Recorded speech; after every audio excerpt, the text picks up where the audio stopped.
What's up, everyone? Thanks for joining me today. As you guys know, I've been working on Tua's 2023 game film. I've been breaking down a variety of his throws. It's actually going to be a three-part film. I know I told you guys this thing will be ready, I want to say about a week ago. Unfortunately, I'm running a little behind. There's a good reason for it, though. Every single time I'm going through, I'm covering all his games from last year. And every single time I finish a game, I'll find about 2 to 3 throws from that game that are phenomenal. And then I'm like, okay, I'm not going to just throw this in a 5-minute video of all his passes. I got to single this one out and talk about it. So I'll break it down. Then I'll like analyze it. I'll explain what I'm seeing, what Tua is seeing, why he does whatever he's doing in that specific play. Then I'll put it on the Twitterverse, and next, it sparks a conversation and goes back and forth. So, yeah, that's kind of been one reason why I've been lagging this a little bit, just because of running into that good problem, right? By the way, if you're not following my Twitter page, you're not following me on my YouTube channel, please do so now. Click that subscribe button. Follow me on Twitter. As you guys know, I know a lot of you have been hitting me up on Twitter, asking me when the video is going to be posted. So it's going to be on YouTube first. I'm also going to put on my Twitter, so follow both and, try to get that notification as soon as possible once it goes live, because I know you guys have been asking for it. So just want to give you guys a breakdown on what today's video is about. It's honestly going to be just about let me tell you why. Okay. So, as I've been posting some of these Tua videos, I've had some non-Dolphins fans hit me up and say, hey, why are Dolphin fans so passionate about Tua? Why are they so defensive about Tua when it comes to Tua? And why do they protect him? Like, it's like a herd of Dolphins fans just coming out in full force. And I've explained it to them. I've said a lot has to do with Tua's a good kid. He's a humble kid who works hard. He puts in the time during the offseason. I mean, we see the videos. We've seen it for the last 2 years, especially last year. So we're seeing that, but yet it's like this intentional narrative of he can't play in the NFL. The goalposts have been constantly moving with this kid since the day he entered. It went from he can't play in the NFL to he can't make all the throws in the NFL. Then it became he can't throw deep balls in the NFL. He can't throw 40-yard bombs. Then it became he can't play in the winter games. He can't play in January, December, and when it matters. He can't go up to Buffalo. I remember that nonsense. Then he went in, he lit it up in Buffalo, and, the famous snowball game. He's proved the doubters wrong with everything, right? I mean, dude, I got tired right now naming all that. So it's tiring. But here's the thing. The goalposts keep moving. Now it's he can't play because he can't stay healthy. His health is an issue. I'm not even going to go down that road. But I'm going to add one sentence. It might be more than a sentence, but I'm going to add one thing. We've had like 149 concussions in NFL this year. More than, I think it went up from last year. Why is this only about Tua? We have a guy who came back with 6 concussions. We had a Higgins who had, 2 in like 14 weeks or something like that. He's had multiple concussions.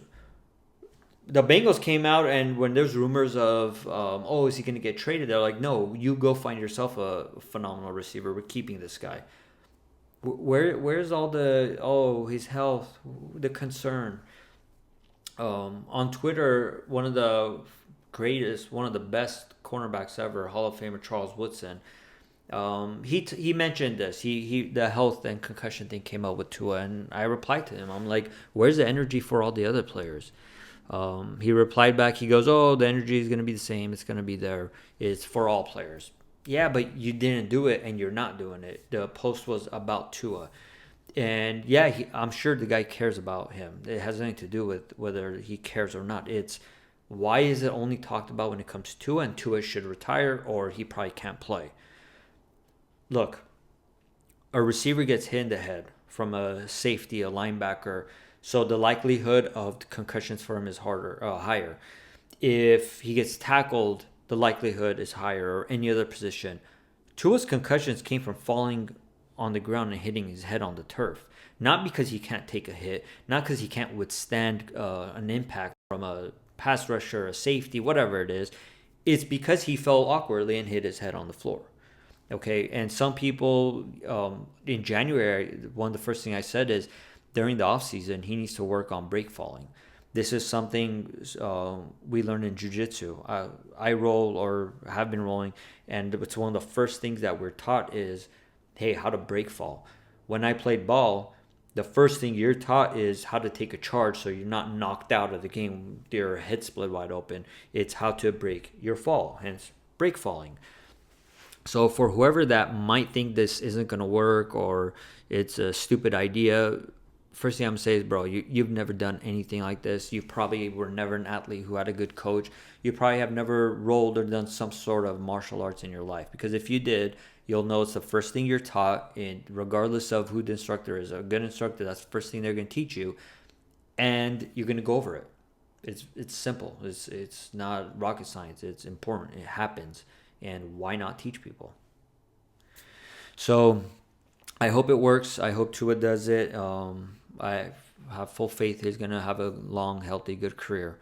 Now, that's where the Dolphins come out in full force, right? Because we get tired of that. It's annoying. It's exhausting. It's stupid at this point, to be honest. I know there's one network that's been, beating this drum for a long time, and it's like they went from one narrative to another. Now it's the concussion one. And there's a segment of Tedy Bruschi a few weeks ago talking about it when they still were refusing to believe Tua's the quarterback. They had a segment, and I'll post it in a few seconds, where Tedy Bruschi says, yeah, I don't think Tua's earned the starting spot. He can't stay healthy. His health comes first. I'm glad you care, Tedy. I truly am. We want to see people like that continue. We want to see people like that, right? Where's your energy towards the other players? We have a center, the Bills center, who had 6 concussions. He's every single play there's an impact. Every single play he's colliding with someone. Quarterbacks aren't doing that every single play as long as they really get rid of the ball quickly. Where's the concern? Higgins, right, a receiver, is getting hit every single time unless he runs it to the end zone untouched. Where's the concern? So this is the frustration we have. So like I said, fans were reaching out from different teams and asking me why. And I said, one thing I said recently too was, so, fins up, right? That's our thing.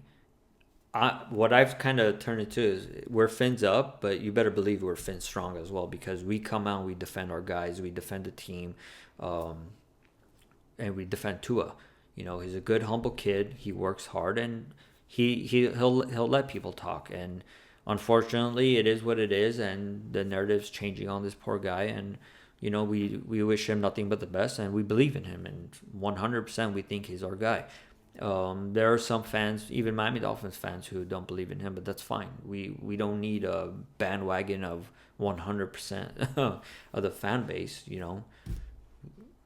Don't need it. So that's kind of where this video came from, had to do with that. But what sparked it is maybe 2 weeks ago. I have the TV on in the background, right? I'm doing some chores, vacuuming, the mopping, where you got to have football stuff on TV or some sort of sports, just, to keep you occupied while you're sweeping and brooming for 20 minutes. So as I'm doing that, I hear the TV in the background, and Chase Daniels on NFL Total Access comes on. And he's talking about Lamar Jackson and how much he should get paid and why he should get paid or whatever it was. But he brings up 3 plays. So I go back in front of TV, turn off that little vacuum, give it a couple minute break, hit play on the TV, and rewind. I'm like, let me see what he was talking about. So he shows a highlight clip from Lamar, and in that clip, no offense, Lamar, bro, but he does nothing, okay? And this has nothing to do with his pay. I think Lamar should 100% get paid. He deserves it. He's earned it. He's a phenomenal quarterback. He's fun to watch. And obviously the Ravens and any organization is a better team with him on the team, right? So this has nothing to do with that, but it's the content. In the sense of we can't even get one positive, I don't know, whatever you want to call it, one positive 10-second clip of Tua. One sort of, oh, look what he's done. What a great throw, whatever. We can't get that. But we'll get something this simple that Lamar does. And he talks about, oh, time to pay the man. Look what he does. He turns this into a 13-yard play. First of all, so when Lamar does it, it's because of his genius quarterback play that leads to a 13-yard play, which is from the receiver, right? The yak. When Tua does it, it's not because of Tua. It's because he's a yak merchant who's got Hill and Waddle. You see why we get frustrated? So Lamar throws a 4-yard pass. Receiver runs it for 8, and it's because of Lamar. The receiver gets no credit. Tua throws the ball to a receiver that's not there yet into this tight center or a hole in the defense where nobody's there yet, surrounded by cornerbacks and safeties. The receiver gets there, catches it, runs it for 10. Now he's a yak merchant. Bro, stop. Just stop. Give the guy some credit, okay? That's where it gets frustrating. I posted a video similar to this play, and it's about a 2-minute video, and I broke it down, talking about how complex it was. Tua's game IQ, how elite all those things are, his accuracy, his timing, his ability to read the defense, to diagnose the play, the whole thing, okay? Go check it out. I put the link in the description. Click it, just watch it. It's a good 2-minute video, at least from the feedback I've gotten. A lot of fans are saying, hey, when they see this on TV, they're wondering why it was a off-target pass, why it was a bad pass. And their answer is, thank you. It's explained. Now we understand why he did what he did. So again, subscribe to my YouTube. Follow my Twitter page. I post on both regularly. So yeah, follow both. Usually with the shorter clips, I'll put them on Twitter just because I'm not trying to flood my YouTube. So anyways, watch this clip, and then I'm going to play the one I broke down on Tua. I'm only going to show about 10 seconds of the Tua one. I'm not going to let it go into the full thing. That's why I have the link down there. But watch this first. So this is the Lamar Jackson one, and Chase Daniels talking about it. And he's able to do that. Okay, look, for a 13-yard gain, it's so easy. Okay, look, when you're playing Baltimore too, like you gotta have 6, 7, 8 guys in the box. Look at all these guys. I'm not seeing anything special about it. I'm not saying he's not a good quarterback. Please don't, so this is an RPO with an easy pass. Oh, by the way, it ends up as a 13-yard gain. And he even talks about it. He goes, at least a 13-yard pass. Okay, cool. Great play. That's what he should do. Now watch Tua's. Look at everything Tua had to do in this 10 seconds. The linebacker, who's in coverage, who the pass rushers are, and I need to redirect this ball because if not, it's a pick six by the linebacker. Bro, that's a phenomenal play. That's a good play by Tua. Nobody's going to talk about it. Nobody's going to give him credit for it. There's no recognition for it. And dude, we're not here saying, put Tua on this pedestal. No, we don't give a shit about that. But give credit where credit's due.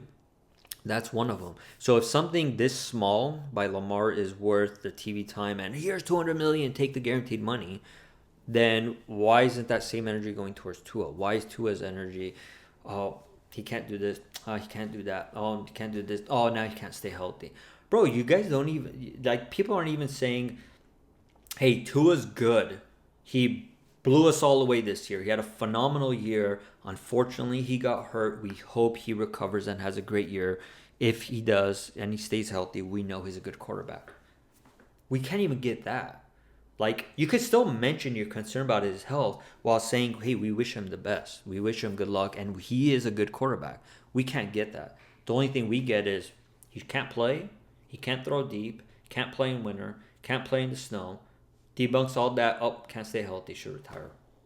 Like, when did it become a league where it's like, hey, we need to put everybody down. We need to say this guy can't play. Look, there's going to be criticism, and there's going to be times where there's certain players who, I mean, we all know. I mean, there's a few I think that should not be starting. But I've said it. They could be a bench player. They could sit for 2 years and learn. Maybe they're not ready yet. Tua's not that. And the reason why I say when do we become a league of putting these players down, because that only applies to quarterbacks. It's like once we have your Mahomes and Allen, hey, we gotta keep pumping that out. Keep pumping it out, make all the money we can, the marketing, the commercials, everything. They're the greatest thing ever since sliced bread. That's all that matters. And then once they get there in age where they're going to slowly decline, who's next up? Bro, it is so hard finding quarterback in the NFL. The NFL should be marketing all the good ones. The Burrows, the Tuas, the Hurts, the Allens, the Mahomes. You don't need to go by one or two. There's multiple. The more quarterbacks you have, it's better for the league. There's more games people want to watch. But if you're only going to... We saw what they did, right? They were obsessed with the Allen versus Mahomes, the Bills versus Chiefs narrative, and they tried their best to get that. Why? No, bro. Like, people watch Niners games, and those poor guys haven't had a quarterback since Steve Young. Like, no offense, but who's their quarterback? If that team has a decent quarterback, they're probably winning several Super Bowls. No offense, Jimmy G, but... yeah, they're a quarterback away from being good. But people watch. I watch. I love watching that defense. I love watching the defense. I don't like the offense. I get bored. Don't come at me, but I do. But I love that defense. I love watching them play. I love their running back play. So market multiple teams. It's not just one. So yeah, that's where we're at with that. So the next clip he talks about is this. He talks about how Lamar looks off the safety and Holland for so long, where Holland thinks it's going to Andrews. Then he gets an open pass down the middle, touchdown. Cool. And he does do that. But, I mean, the angle he showed isn't this angle. From this angle that I'm showing you right now, you're going to see it from Lamar's point of view, and look what he's doing with his head. Let's see how long he looks him off.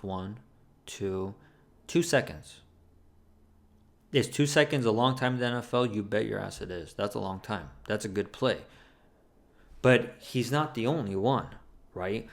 Multiple quarterbacks do this. I just posted one of Tua the other day where he looks off the defender, opens up the middle of the field, throws a touchdown pass. Well, should have been a touchdown pass. Throws a strike to Gesicki. Gesicki drops it, hits him in the freaking helmet. But the whole point of the video was Tua's accuracy was like, I mean, it's probably one of the most perfect passes I've ever seen in stride, right? But he still does it. He looked off the defender. But my point is, there's multiple quarterbacks doing this, but it's like, where's Tua's credit? The only thing is people hear negatives about Tua, so everyone thinks he can't play. So when us Dolphins fans hear this, we get frustrated, right? Because now it's like we're defending a quarterback. Because we got Dolphins fans who believed it for a moment and thought, oh, this guy can't play.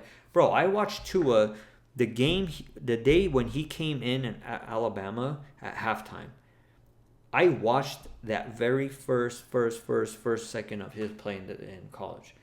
All the way till now. I'm telling you right now, the guy could play.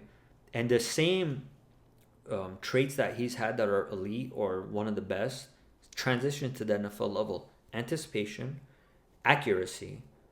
Like his precision passing is like out of control. It's unreal. His timing, but his deep ball as well. And somehow they forgot about that. And they said, oh, this isn't Alabama where you're going to get 10 yards of space. Bro, it wasn't like every receiver was 10 yards open. And that happens to everybody. Remember Ted Ginn? The guy was running, returning punts and kickoffs in college and gaining like 40 yards of separation as you watched it go from the 10, the 20, the 30, all the way back to the 40, 30, 20 touchdown. In the NFL, it's like the poor guy was like barely getting a few yards of space. We're not talking about stuff like that. In college, everybody's going to have these types of plays. We're talking about, did that transition, did that ability of his transition to the NFL, and Tua's did. But we got to a point of, hey, we just want to show the, as we call like social media quarterback, right? The whole Herbert rolls to the right, throws 50 yards, everybody goes crazy because 10-second clip. Yeah, Then when you watch the rest of his game or sit there and just analyze his game, you'll notice, hey, there's a lot of checkdowns. There's a reason why his running back was leading the team in receptions. Strong arm, what happened to that, right? He's got the strongest arm, or one of the strongest arms in the NFL, but it's all 4-yard checkdowns. So that's where the frustration came from. That's kind of what led me to make this video.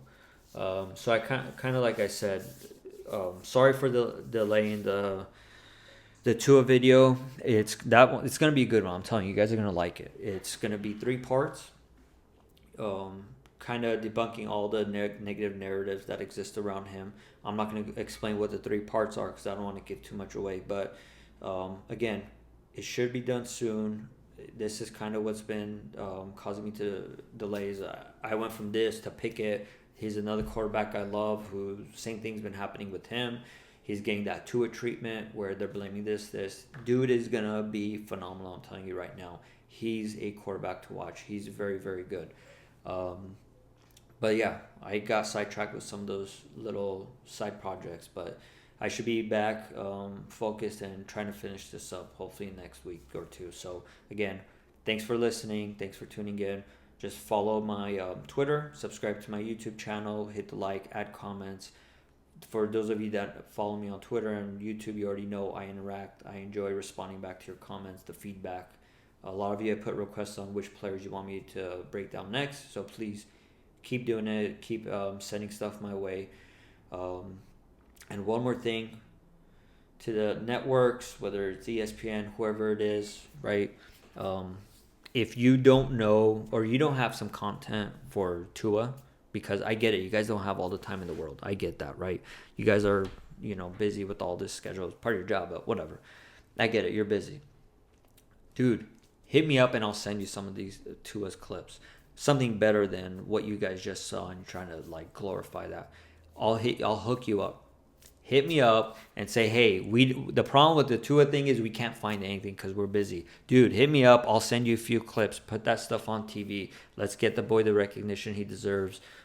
Dude's balling. He's going to have a great year next year. I 100% believe it. All right, guys. Thanks for checking in and have a good weekend. Peace out.